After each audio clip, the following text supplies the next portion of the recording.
Jean-Pierre Amougou Belinga et compagnie ont une fois de plus été renvoyés au CED. Et pour comprendre cette navette judiciaire, voici les explications de Maître René Roger Bébé, avocat au barreau du Cameroun. Je pense que pour tenter une explication objective, il faut interroger la loi. Et à cet égard, la loi nous enseigne que lorsque les mises en cause sont déférées au parquet du commissaire du gouvernement, ce dernier n'a que trois options. Première option, il n'y a pas de charge suffisante contre les mises en cause. Il ordonne leur libération et classe le dossier sans suite. C'est-à-dire qu'il n'y a pas de poursuite judiciaire. Deuxième possibilité, il y a des charges suffisantes contre les mises en cause. Il les renvoie en jugement devant le tribunal militaire. Troisième option, il fait un soit transmis pour retourner le dossier au niveau des enquêtes préliminaires, c'est-à-dire au CED.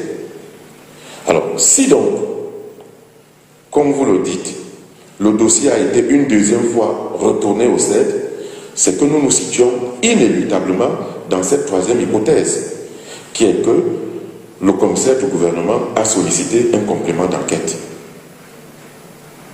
Puisqu'il n'a pas envoyé le dossier en jugement devant le tribunal militaire et il n'a pas classé non plus le dossier sans suite. C'est donc la seule hypothèse qui nous reste. C'est que le dossier a été retourné une deuxième fois pour un complément d'enquête. Je souligne que la loi ne limite pas le nombre de fois où le commissaire du gouvernement peut retourner le dossier pour complément d'enquête auprès des officiers de police judiciaire.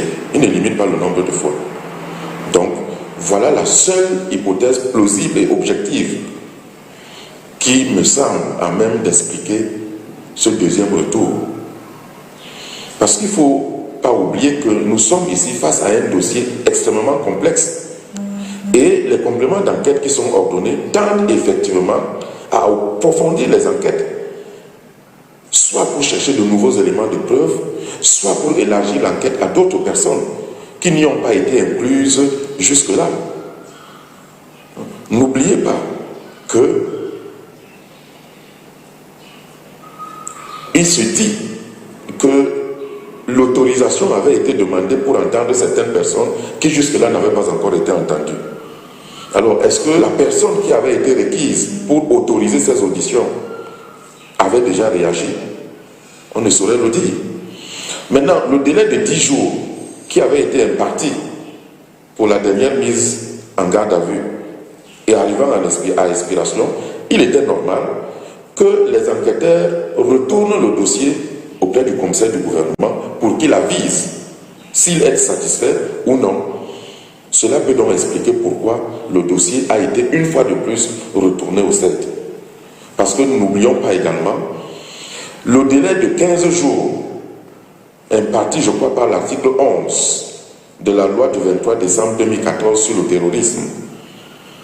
Donc cet article 11 qui prévoit un délai de garde à vue de 15 jours dispose que ce délai est de 15 jours renouvelable par le commissaire du gouvernement. Donc ce délai peut être renouvelé de manière indéfinie.